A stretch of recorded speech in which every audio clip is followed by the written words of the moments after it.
This is heart number 7 in our demonstrations of congenital heart disease. This is the heart from a 13-year-old boy.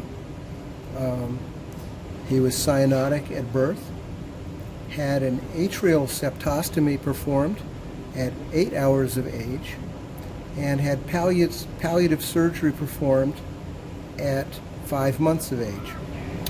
Once again, this is a very large heart, much larger than my fist. Remember, this is only a 13-year-old. And I'm going to show this in a different order than I usually do, because what I want to first point out is the great vessels. When we've looked at the great vessels before, we have generally seen the aorta behind and on the right, and the pulmonary artery in front and on the left. In this case, we have the aorta on the right, but it's in front, and it's running parallel to the pulmonary artery. So pulmonary artery behind, aorta in front. Aorta in front, aorta anterior means transposition. The aorta is on the right, D for dexter. So this is a detransposition of the great vessels, and we could predict that the ventricle, which is running into the aorta, is a right ventricle. It's very thick-walled because it's pushing high pressure, but coarse trabeculation, trabeculated septum. This is a right ventricle running into an anterior aorta, and we have coronary artery ostia here and there. Meanwhile, the left ventricle, fine trabeculation, flat septum, running into the pulmonary artery. 3 vessels, no coronary arteries, and going to the lungs. And notice that this ventricle is very thin-walled. It's pushing low pressure. It's pushing pressure into the lungs as opposed to the body. Now, how is it that this child has managed to live for 13 years without having had an arterial switch?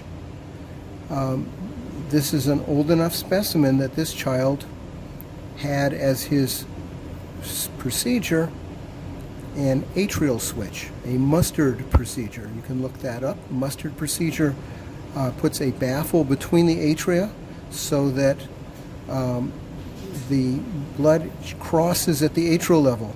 So we have blood coming in the,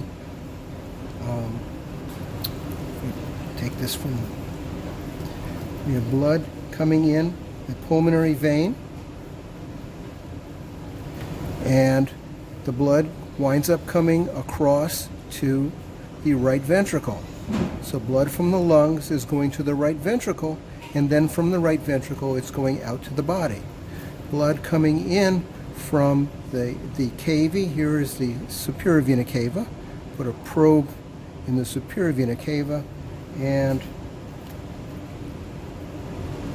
with a little bit of a wriggle, we find the blood is going into the left ventricle and then to the lungs. So the blood winds up going to the correct place. It's coming from the body, it goes to the lungs, it comes from the lungs, it goes to the body.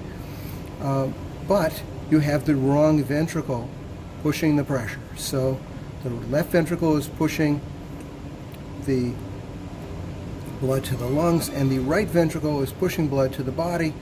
And the reason that this person was having arrhythmias is because a right ventricle is not engineered to supply systemic pressure for a lifetime, and one of the problems that they get into is arrhythmias.